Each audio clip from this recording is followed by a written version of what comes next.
குப்பை காடாக மாறி வரும் கம்பம் நகராட்சி பேருந்து நிலையம். குப்பை மற்றும் கழிவு நீரால் நோய் தொற்று பரவும் அபாயம்.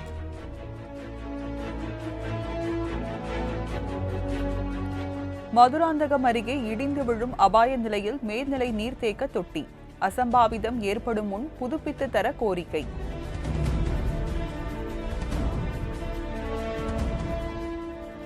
தஞ்சையில் தசைநார் சிதைவு நோய் தாக்கிய குழந்தை பாரதிக்கு 100 நாள் திட்ட பணியாளர்கள் நிதி உதவி.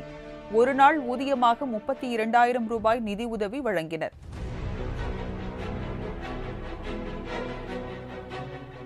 நாட்டை காப்பாற்ற சென்ற சிஆர்பிஎஃப் வீரர் மாயம். மீட்டுத் தர கோரி 2 ஆண்டுகளாக போராடி வரும் மனைவி.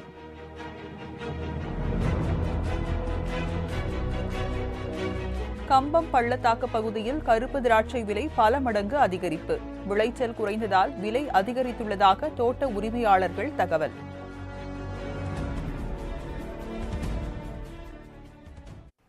கம்பம் நகராட்சி பேருந்து நிலையம் குப்பை காடாக மாறி வருவதால் அடிப்படை வசதிகளை செய்து சீரமைக்க வேண்டும் என பயணியர் கோரிக்கை விடுத்துள்ளனர். தேனி மாவட்ட மையப்பகுதியாக உள்ள கம்பம் பகுதியில் பல்வேறு வியாபாரங்கள், வர்த்தகங்கள் நடைபெற்று வருகின்றன.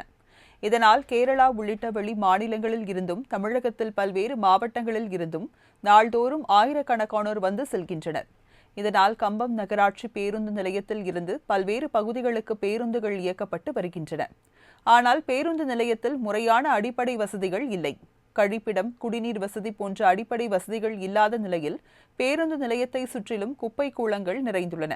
அத்துடன் கழிவுநீர் கால்வாய் திறந்து கிடப்பதால் துர்நாற்றம் வீசுவதுடன் தொற்று நோய் பரவும் அபாயமும் ஏற்பட்டுள்ளது.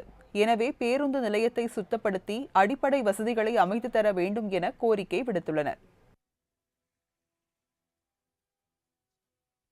விழுப்புரத்தில் மகளிர் சுய உதவிக்குழு மற்றும் தொழில் முனைவோருக்கு 3,25,00,000 ரூபாய் நிதிக்கான காசோலை வழங்கப்பட்டது. விழுப்புரம் மாவட்டத்தில் மகளிர் சுய உதவி குழுக்களுக்கான கடனுதவி வழங்கும் விழா நடைபெற்றது. ஊரக சுயவேலை வாய்ப்பு பயிற்சி நிறுவனம் மற்றும் ஊரக புத்தாக்க திட்டம் சார்பாக தொழில் முனைவோருக்கு மானியத்துடன் கூடிய கடன் பெறுவது குறித்து விழிப்புணர்வு ஏற்படுத்தப்பட்டது. அத்துடன் சுய தொழில் தொடங்குபவர்களை ஊக்குவிக்கும் வகையில் 3,25,00,000 ரூபாய்க்கான காசோலையை மாவட்ட ஆட்சியர் மோகன் பயனாளிகளுக்கு வழங்கினார். அரசின் பல்வேறு நலத்திட்டங்களை பயன்படுத்தி பயனடைய வேண்டும் என ஆட்சியர் கேட்டுக்கொண்டார். மதுராந்தகம் அருகே இடிந்து விழும் அபாய நிலையில் உள்ள மேல்நிலை நீர்த்தேக்க தொட்டியை இடித்துவிட்டு புதிதாக கட்டித்தர வேண்டும் என அப்பகுதி மக்கள் கோரிக்கை விடுத்துள்ளனர். செங்கல்பட்டு மாவட்டம் மதுராந்தகம் அருகே உள்ள வேடந்தாங்கல் கிராமத்தில் சுமார் 500க்கும் மேற்பட்ட குடும்பங்கள் வசித்து வருகின்றன. இப்பகுதி மக்களின் குடிநீர் தேவையை பூர்த்தி செய்யும் வகையில் 30,000 லிட்டர் கொள்ளளவு கொண்ட மேல்நிலை நீர்த்தேக்க தொட்டி அமைக்கப்பட்டது. தற்போது வரை பயன்பாட்டில் உள்ள இந்த நீர்த்தேக்க தொட்டி சிமெண்ட் காரைகள் பெயர்ந்து விழுந்து உள்ளிருக்கும் கம்பிகளுடன் எலும்புக்கூடு போன்று காட்சியளிக்கிறது. இந்த நிலையிலும் தொட்டியில் நீர் நிரப்பப்பட்டு குடிநீர் விநியோகம் செய்யப்பட்டு வருகிறது.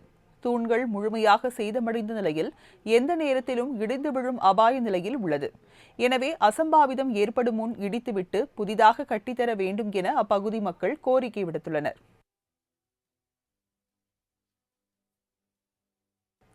தூய்மை பணியாளர்களுக்கான அரசு ஒப்பந்த முறையை நடைமுறைப்படுத்த நடவடிக்கை மேற்கொள்ளப்படும் என தூய்மை பணியாளர்கள் ஆணைய தேசிய தலைவர் தெரிவித்துள்ளார். விழுப்புரம் மாவட்ட ஆட்சியர் அலுவலகத்தில் தூய்மை பணியாளர்கள் குறை கேட்பு கூட்டம் மற்றும் நலன் சார்ந்த கூட்டம் நடைபெற்றது. இக்கூட்டத்திற்கு புதுடெல்லி தூய்மை பணியாளர் தேசிய குழு தலைவர் வெங்கடேசன் தலைமை வகித்தார். கருத்தரங்கில் மாவட்ட ஆட்சியர் மோகன், நாடாளுமன்ற உறுப்பினர் ரவிக்குமார், ஊரக வளர்ச்சித்துறை உயரதிகாரிகள், நகராட்சி ஆணையர் உள்ளிட்டோர் கலந்து கொண்டனர். இதில் ஏராளமான துப்புரவு பணியாளர்கள் கலந்து கொண்டனர். கூட்டத்தில் துப்புரவு பணியாளர்களின் குறைகள் கேட்டறியப்பட்டன. அத்துடன் தூய்மை பணியாளர்கள் ஆணைய தேசிய தலைவர் வெங்கடேசன், துப்புரவு பணியாளர்களுக்காக தனியார் ஒப்பந்த முறை அகற்றப்பட்டு அரசு ஒப்பந்த முறை கொண்டுவரப்படும் என்று கூறினார். சத்தியமங்கலம் அருகே தோட்டங்களை விற்க மறுத்ததால் சாலைகளில் கற்களை கொட்டி இடையூறு செய்வதாக பாதிக்கப்பட்டவர்கள் புகார் அளித்துள்ளனர். ஈரோடு மாவட்டம் சத்தியமங்கலத்தில் உள்ள தாண்டம்பாளையம் மேடு பகுதியில் உள்ள சில தோட்டங்களை விற்பனை செய்யுமாறு அதே பகுதியைச் சேர்ந்த தனலட்சுமி மற்றும் அவரது மகன் சதீஷ் இருவரும் கேட்டுள்ளனர். ஆனால் உரிமையாளர்கள் தோட்டங்களை விற்க மறுத்ததால் தோட்டங்களுக்கு செல்லும் சாலைகளில் கற்களை போட்டு இடையூறு செய்துள்ளனர். இதனை தட்டி கேட்டபோது தகாத வார்த்தைகளால் பேசி கற்களால் தாக்க முயன்றுள்ளதாக கூறப்படுகிறது.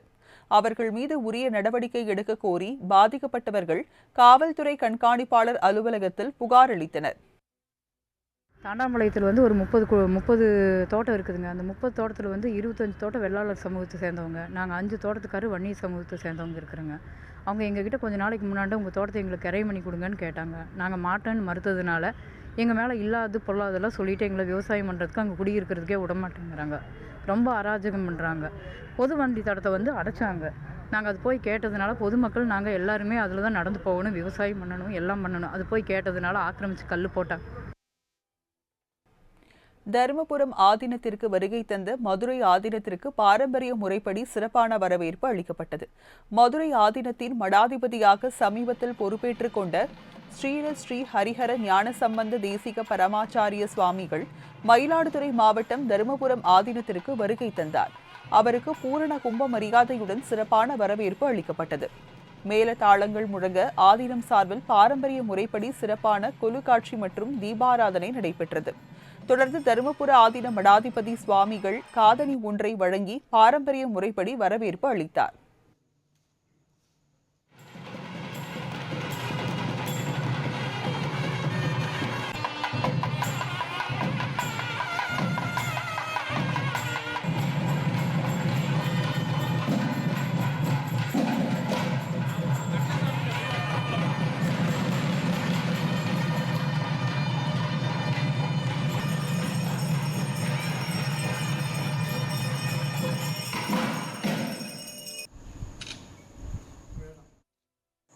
நாட்டில் என்னென்னா பண்பாடு கலாச்சாரம் குறைந்து வருகிறது.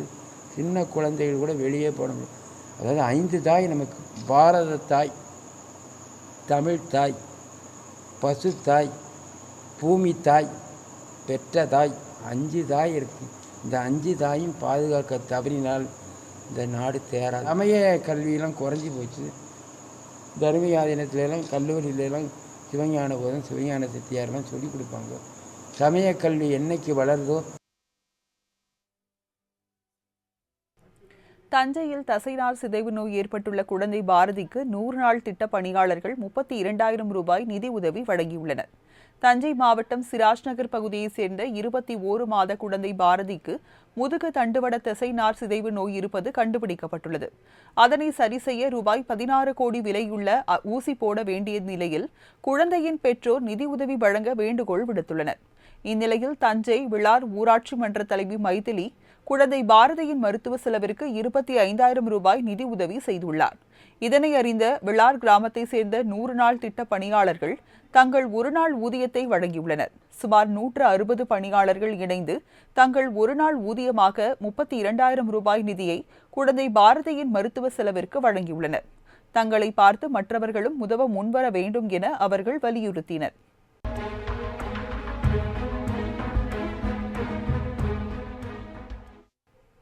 மீண்டும் மாவட்ட முரசுக்கு உங்களை வரவேற்கிறோம். கம்பம் பள்ளத்தாக்கு பகுதியில் கருப்பு திராட்சை விலை பல மடங்கு அதிகரித்துள்ளதால் விவசாயிகள் மகிழ்ச்சி அடைந்துள்ளனர். தேனி மாவட்டம் கம்பம் பள்ளத்தாக்கு பகுதியில் உள்ள சின்ன ஓவலாபுரம், ஆனைமலையன்பட்டி, சுருளிப்பட்டி, ராயப்பன்பட்டி உள்ளிட்ட பல்வேறு பகுதிகளில் சுமார் 10,000 ஏக்கர் பரப்பளவில் கருப்பு திராட்சை சாகுபடி செய்யப்பட்டு வருகிறது. இங்கு விளையும் திராட்சை பழங்கள் மதுரை, சென்னை, கோவை, திருச்சி உள்ளிட்ட பெருநகரங்களுக்கு அனுப்பி வைக்கப்படுகின்றன. கொரோனா காரணமாக கேரளா போன்ற வெளி மாநிலங்களுக்கு ஏற்றுமதி செய்வது நிறுத்தி வைக்கப்பட்டுள்ளது. சீசன் காலங்களில் கிலோ 20 ரூபாய் முதல் 30 ரூபாய் வரை விற்பனையாகி வந்த திராட்சை பழங்கள் தற்போது விளைச்சல் குறைந்துள்ளதால் கிலோ 120 ரூபாய் முதல் 140 ரூபாய் வரை விற்பனை ஆகிறது. வெளி மாநிலங்களில் இருந்தும் வரும் பச்சை திராட்சை பழங்களை விட தேனி மாவட்ட கருப்பு திராட்சை பழங்களில் மருத்துவ குணங்கள் நிறைந்துள்ளதால் பொதுமக்கள் அதிகம் விரும்பி வாங்கி செல்கின்றனர். தற்போது விலை அதிகரித்துள்ளதால் மகிழ்ச்சியடைந்துள்ள விவசாயிகள் உற்பத்தி குறைந்துள்ளதால் கவலையடைந்துள்ளனர். மாவட்டத்தில் உள்ள கம்பம் பள்ளத்தாக்கில் உள்ள சுள்ளிப்பட்டி கிராமத்துல பேசுறோம். 5 ஏக்கர்ல விவசாயம் பண்றோம். விளைச்சல் நல்ல விளைச்சல் இருக்கும். விலைவாசி கம்மியா இருந்துச்சு. இப்ப விளைச்சல் இல்ல, விலைவாசி கூடுதலா இருக்கு. மதுரைக்கு நல்ல விலை கிடைச்சிருக்கு. விலை கிடைச்சாலும் எங்களுக்கு வேலை செய்யறவங்களுக்கு நல்ல சம்பளம் கொடுக்க முடியுது எங்களால. பழம் இந்த சீசன் கம்மியா இருக்கு, விலைவாசி கூட இருக்கு. இன்னும் கொஞ்சம் கூட இருந்தா எங்களுக்கு ரொம்ப சந்தோஷமா இருந்திருக்கும்.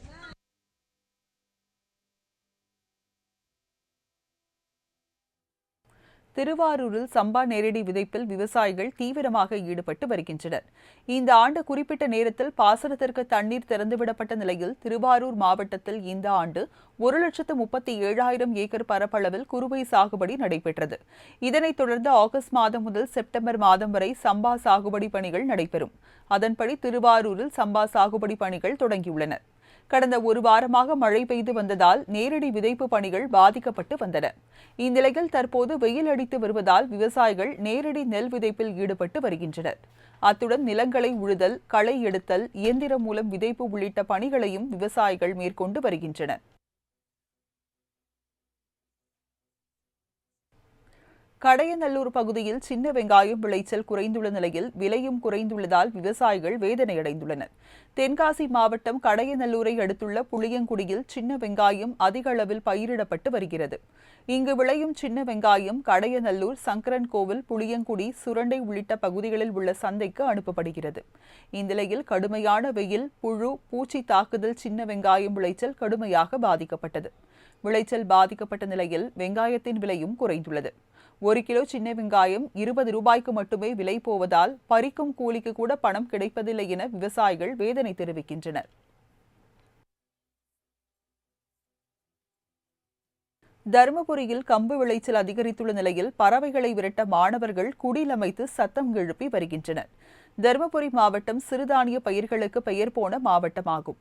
இந்நிலையில் தருமபுரி, பாலக்கோடு, பெண்ணாகரம், காரிமங்கலம், பாப்பிரெட்டிப்பட்டி, அரூர் உள்ளிட்ட பகுதிகளில் 10,000க்கும் மேற்பட்ட ஏக்கரில் கம்பு சாகுபடி செய்யப்பட்டுள்ளது.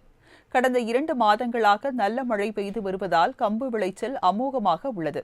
ஆனால் விளைந்த கம்புகளை பறவைகள் வந்து தின்று விடுவதால் விவசாயிகள் பெரிதும் பாதிக்கப்பட்டுள்ளனர். எனவே பறவைகளை விரட்ட காற்றில் ஆடும் வகையில் தண்ணீர் பாட்டில்களை கட்டி தொங்க விடுகின்றனர். அத்துடன் பள்ளி விடுமுறையில் வீட்டில் இருக்கும் மாணவர்கள் குடில்கள் அமைத்து ஓசை எழுப்பி பறவைகளை விரட்டி வருகின்றனர். இதனால் மாணவர்களுக்கு பொழுது போவதுடன் பெற்றோருக்கும் உதவியாக இருக்கின்றனர்.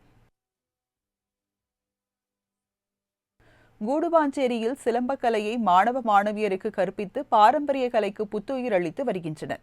பாரம்பரிய கலையான சிலம்பக்கலை தற்போது உயிர் பெற்று வருகிறது. கிராமங்களில் மாணவ மாணவியருக்கு இந்த கலைகளை இளைஞர்கள் கற்பித்து வருகின்றனர். ஆனால் பெருநகரங்களான சென்னை மற்றும் அதனை ஒட்டியுள்ள பகுதிகளில் இந்த கலையை குறித்த போதிய விழிப்புணர்வு இல்லை என்ற நிலையே இருந்து வருகிறது. இந்நிலையில் செங்கல்பட்டு மாவட்டம் கூடுவாஞ்சேரி பகுதியில் பள்ளி மாணவ மாணவியருக்கு சிலம்பக்கலை குறித்த விழிப்புணர்வு ஏற்படுத்தப்பட்டு வருகிறது. பாண்டியன் கராத்தே அகாடமி சார்பில் நடத்தப்படும் இந்த பயிற்சியில் முதன்மை பயிற்சியாளர் போதிதர்மா கராத்தே பாண்டியன் மற்றும் ஒருங்கிணைப்பாளர் சிலம்பம் மாஸ்டர் SK ஹைதர் அலி, பயிற்சியாளர்கள் முருகேசன், சிவபாலன், பத்ருதீன், மோனிஷா, பிரபாகரன், அமுதா, பாண்டியன் உள்ளிட்டோர் மாணவ மாணவியருக்கு சிலம்பம் கலையை பயிற்றுவித்து வருகின்றனர். மாணவ மாணவியரும் ஆர்வமுடன் கலையை பயின்று வருகின்றனர்.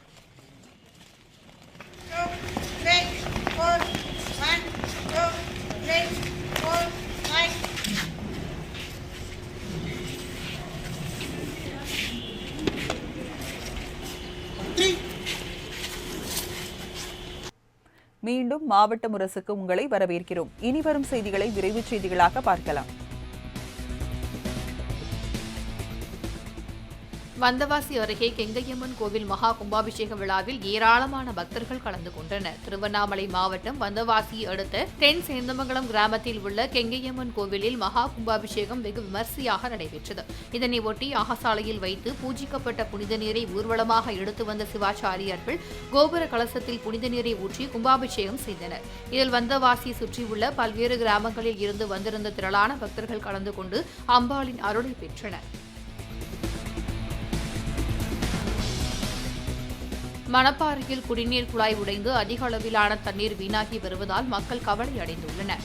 திருச்சி மாவட்ட மணப்பாறை நகர பகுதிக்கு செல்லும் காவிரி குடிநீர் குழாய்களில் ஆங்காங்கே உடைப்பு ஏற்பட்டு குடிநீர் வீணாகி வருகிறது.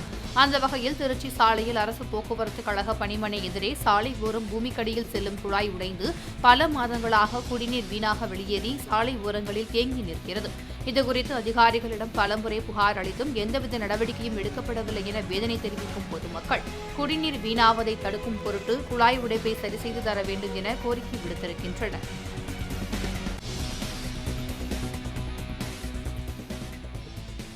விநாயகர் சதுர்த்தி உள்ளிட்ட பண்டிகைகளை முன்னிட்டு ஆண்டிப்பட்டியில் சுவாமி சிலை தயாரிப்பு பணிகள் சூடுபிடித்திருக்கின்றன. விநாயகர் சதுர்த்தி கோகுலாஷ்டமி கொண்டாடப்பட உள்ள நிலையில் தேனி மாவட்டம் ஆண்டிப்பட்டி பகுதியில் சுவாமி சிலைகள் தயாரிக்கும் பணிகள் தீவிரமாக நடைபெற்று வருகிறது. வடமாநிலத்தைச் சேர்ந்த இளைஞர்கள் ஆண்டிப்பட்டி பகுதியில் முகாம் அமைத்து சிறிய மற்றும் பெரிய அளவிலான அழகிய சுவாமி சிலைகளை தத்ரூபமாக செய்து வருகின்றனர். விநாயகர், கிருஷ்ணர், ராமர், முருகன், அம்மன் உள்ளிட்ட சுவாமி சிலைகள் செய்து மக்களுக்கு விற்பனை செய்து வருகின்றனர்.